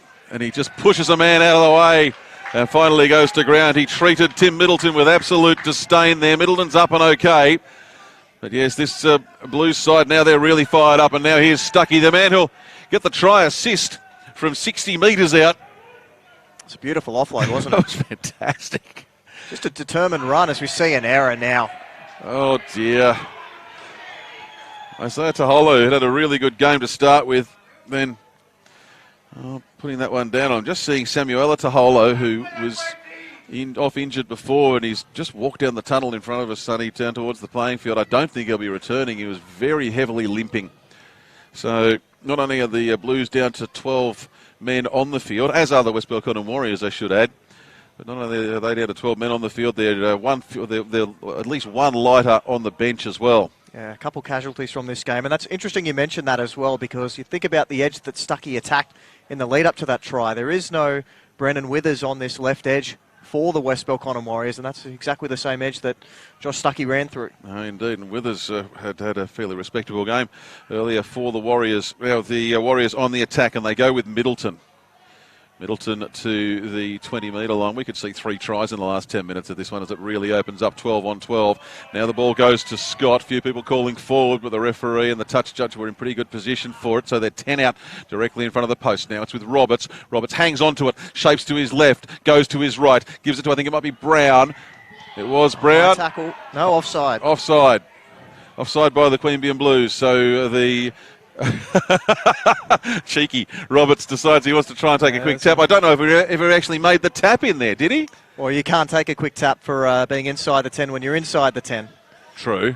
But even then, I don't think I still don't think he actually made the tap. I think he sort of, the ball and his foot may have been in proximity somewhere, but not right next to each other. They're taking the ball back to the 20, and Brown goes for the tap. He gives it to Shaw, and Shaw just runs hard and straight, and he's brought down 6 out. Brown in a dummy half, goes to his right. They go through Scott to Crisp. Crisp gets the ball further on the outside, but it's been plucked by the Queanbeyan Blues. And now they've got the ball. They've still got 9 minutes to go, so they can't shut things down just yet. That occasion, the right idea, but poor execution, and it's plagued them throughout the day. We've seen a number of unforced errors off the back of passes that are too high, behind the players, too low, you name it. It's just been the basic things that have gone wrong for the Warriors so far today. I don't think we'll be able to say whichever side loses this afternoon. They've been unlucky to lose because they've both really dug themselves into holes, both of these sides at various stages of the afternoon. That's Fedawani for the Queanbeyan Blues, and he's about 8 metres short of the halfway line. There's a man down in back play, by the way, for the Blues there. Kick comes. Once again, it's Williams with a kick. And now he's put this one over there near McFarlane. He lets it bounce a couple of times. Is that McFarlane over there, or is that someone else has gone onto that wing? McDonald plays on that right wing. Could be McDonald. Yeah, maybe we've got my wingers crossed over, but either way, the ball back in play, and the West Belconnen side now on their own 20-metre line. They come across to the right. Scott's done well to hang on to that. Only just. Only had to have one of the Queanbeyan Blues players touch it for it to be ruled as a knock right. on. But instead, he managed to pluck it back out of the air and hang on to it. So 4 points the difference. 8 minutes remaining. And now running with it is Middleton. Had a couple of players coming up on his outside. Crisp was one of them, but he couldn't get the pass away. This is the last tackle, and they've only just made it across halfway. Now a couple of the... there's another Blues player down in back play. This ball goes with Thomas. Thomas, he's got the ball back. May have been forward. Now goes to Sione. He juggles it once, he juggles it twice. It's still the last tackle, I think. He's still going towards the line, and he's brought to ground about 2 metres out. Well, from a last tackle option that looked fairly flat in the middle of the field, they managed to get the ball down into the far corner without a kick. We've got play stopped because, did you say that's Tahola? Yes, Isaiah Taholo? Yes, it is. She's not a great day for the Taholos with Samuela Taholo off injured earlier, and then Isaiah Taholo injured now and still down on his knees in the middle of the field. They just needed one more pass on that right edge, did the Warriors. BJ Sione done so well to creep his way closer after a series of offloads, and it's just needed one more pass. One more player pushing up in support. He was our man of the match back when against the Roos. Warriors beat the Roos, and I tell you, he'd be putting himself in contention for it again this afternoon off the bench, which is not something you see terribly often. He's been a workhorse in attack. Just whenever the opportunity's gone down that right edge, he's threatened to either poke his head through or pop an offload. Now, who have we got off injured here? I'm just trying to... So we've got Isaiah Taholo's gone. Brandon Withers is gone. Samuela Taholo is also gone. So... And then you've got Bailey, Lockhead and Steve McLean off. Sent off and probably enjoying a warm shower under Seaford Oval at the moment. So there's... They're down to one on the bench, the Blues. And what have they got? 7 minutes remaining. I don't know how many changes they've got left, but they're not going to be able to make too many of them anyway. Well, they've got the ball at the moment, which is a big advantage when there's when you've got a 4-point lead and 7 minutes remaining. So let's see what they can do with it as Cullen takes the ball to 12 short of the halfway line. They've got numbers to the right, but they're being smart here at the moment, the Blues, and just running it one out. Fans here want more points for the Queanbeyan Blues. The ball comes to the right and it goes to Patch, and Patch gets through one, loses the ball behind him. We're going to say 6 to go here.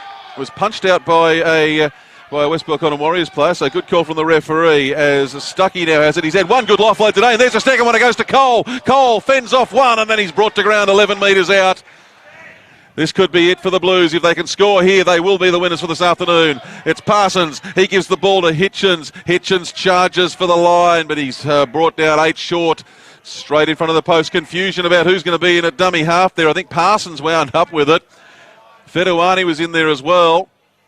Now Fedawani at dummy half. He turns around. He pops it up. It goes onto the chest of Hitchens. He reaches over and loses the ball for mine over the line, and the referee says, yes, it's been knocked over into the in-goal area. Well, they had a chance to seal it there, but instead, the West Belconnen Warriors with 5.5 minutes left, they'll get the ball. He burrowed his way through, and you thought for all money he was going to get that ball down. But it came free. As you mentioned, would have definitely sealed the game for the Blues. See if they live to regret that error. Well, we'll find out in the next few minutes. Oh, big punch. Oh, boy. Was that Shaw in there again? I think it was. Zach Patch, the unfortunate recipient of it. Now it's with Chris, but Crispy's just decided, well, if you've got to do a job, then sometimes you've got to do it yourself. And he's gone 50 metres. He turns to his outside. He gives it to Thomas, and Thomas, he's probably a man who deserves a try for this West Belconnen side. He's been brought to ground a couple of metres out. Interference in the play of the ball. Penalty. Oh, I tell you what, it'd be interesting to see the replay on this. Did Chris pass the ball too early? Oh, well, maybe he knew that he was running out of steam, but they've come back to the 10. They've got 6 tackles, and what do? You give it to BJ Sione, and that requires 4 Queanbeyan Blue players to come in and put him down, so they're still on the 10. They'll come across to the left. The ball goes to Middleton. Middleton, he's now 8 metres out, just to the right of the uprights. They don't need to do anything silly here. Roberts puts the grubber through. It bounces off Stuckey. Now it's gone backwards from Stuckey, and so he's got the ball. Now Roberts decides to be a little bit of a pest in the play of the ball, but Stuckey doesn't take the bait. So the Queanbeyan Blues, with 4 minutes remaining and a 4-point gap, they've probably only got to withstand 1, maybe 2 serious attacks on their line. That's a high tackle for mine. Roberts charging out of the line to put a shot on, and now the penalty comes away of the Blues. Well, there you go.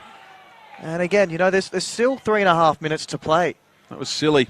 You're only 4 points behind. You're going to get another opportunity with the ball in hand. There's a chance the Blues could come up with an error inside their own half, and you give away a penalty like that. Instead, the clock continues to run. And it's still running. Just some question marks over that last attacking set from the Warriors. They've had a lot of joy on that right edge when you're attacking on the side that BJ Sione is on. Strange that you try. Well, that ball's in the grandstand. Now we do get the clock stopped. It was just out of my reach, Sonny. Sorry, I don't have the go-go gadget arms with me today. It's not coming back at any fast speed either, is it? No. And now they're going to let it bounce around a little bit. Clock stops, so it doesn't matter. It's 3 minutes exactly left on the clock. So here's the scenario at the moment. It's the Blues with the ball. They've got 6 tackles to bury it deep down the other end of the field or score to win the game. And then you'd reckon West Belconnen, they'll get 1 shot down the other end of the field. They're going to have to work it out from a long distance. That would be Woods taking the ball to just over the 40-metre line. That's the second tackle. There'll be no quick play of the balls, and I don't think there'll be anything fancy or silly from the Queanbeyan Blues at this stage as they take it now 5 metres into opposition territory, continuing to work it across to the left. Good run. That was Michael Cullen.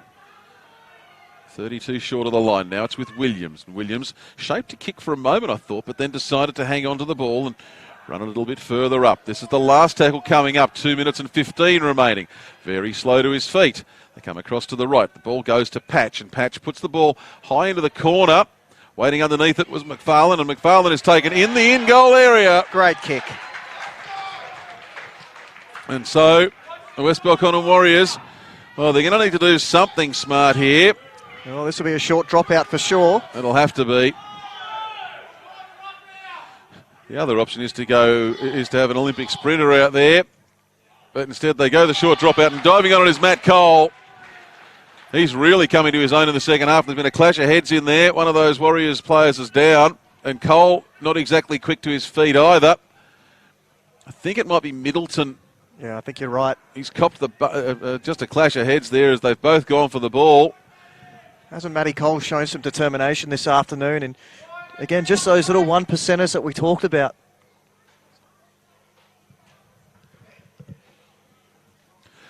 Well, there's 97 seconds left on the clock.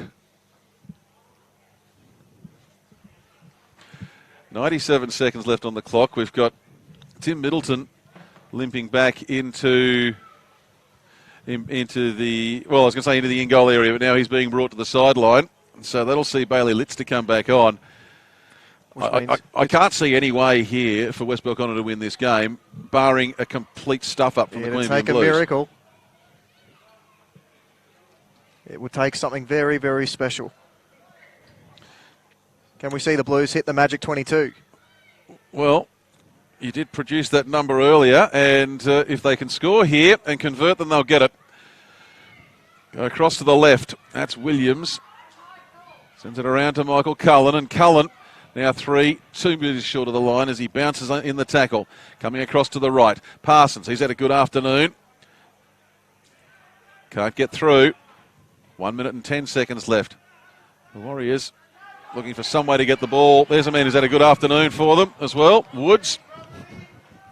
He's just short. Sonny's desperate for the 22 to come forward. He's produced the stat and he wants it to happen. The patch kick comes. It goes into the air. Cole has it. Cole bounces up off the ground, turns around, reaches for the line, but I don't think he's been able to get it down. No, he hasn't. It'll be a handover. 42 seconds left. Is there one more twist left in this game? 42 seconds to go, 100 metres. They nearly did it before the West Belconnen Warriors. 30 seconds remaining now. Let's see where they go. Roberts comes into dummy half, sends it across to his right. No real options there. The Blues, every one of them has picked their man. But the gap suddenly opens up and Roberts is charging, but he only gets to the 20-metre line. 15, 14, 13 to go. Crisp has it. He's bounced around one, bounces off the second. It takes two more players to bring him to the ground. They might get one more play the ball in here. And the man they really need to be getting the ball is playing the ball. That's not going to work for them. They go across to the right. It's with the fullback with McQueen. He's given it off to a teammate. The ball's kept alive. It bounces back to Crisp now. Time is up. So what do? They've got to keep the ball alive under all circumstances. They've gone across to the left and they're charging through. That's Shaw. Ball comes free. It goes to ground. I think it's Parsons who dives on it. It matters naught. He's in a Queanbeyan Blues jersey. He wraps it up. It was Fedouani who grabbed hold of the ball, wrapped it all up. And I can safely say that is one of the more bizarre games of football I've seen.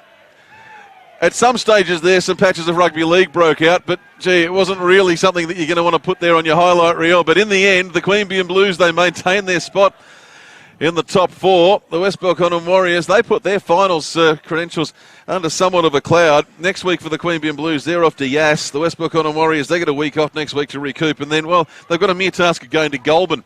So it doesn't get any easier for the visiting side, but after a 12-6 scoreline to the Warriors at half-time, it's wound up 16-12 to the Blues at full-time. Sonny Singh. Yeah, so just looking at a couple of the stats post-game. So the Blues going through 24 of 34 sets, so their completion improved in that second half. They had 10 penalties against them, though, so they'll be very happy to walk away with this ugly win, needless to say, and they had 10 errors to their tally as well. For the West Belconnen Warriors, well, they completed just at 50% for today, 13 errors and 7 penalties conceded against them. Not much more we can really add. If you've been with us through the course of the afternoon, there's not a great deal else that we need to say about this one. It's a game where both sides had opportunities to win, where both sides, I think, can feel disappointed with how it played out. The Queanbeyan Blues, I'm sure, will be feeling lucky that they've got away with a win here this afternoon. And I don't really want to go on ad nauseum. I'll give you some a recap of the scorers again for the Blues. It was tries to Parsons, Munro, and Fedouani, and Parsons went 2 from 3 with the boot. For the Warriors, it was Lockhead and Sione with the tries. Crisp with 2 conversions, which brought up his 100th point for the season. Sent off during the course of proceedings after a little bit of a tete-a-tete. Steve McLean from the Queanbeyan Blues and Bailey Lockhead from the West Belconnen Warriors, and I'm sure there'll be more heard about that in the following days. But I don't think there's anything else that we really need to add here this afternoon, Sonny. No, thank you for having me, and thanks to Bar Sports for their broadcast once again. No, indeed, it has been a most enjoyable afternoon here this afternoon, and of course the Raiders are about to play this evening in Darwin up against the Parramatta Eels, which will also be a great evening for football. But on behalf of everyone involved at the Canberra Region Rugby League and Bar TV, stay tuned for our Man of the Match interview, which will be turning up on YouTube in coming time. This is Chris Coleman signing off from Seaford Oval, where it has been a big win. Well, an interesting win. Well, a win of some sort anyway, to the home side, the Queanbeyan Blues, 16-12 over West Belconnen.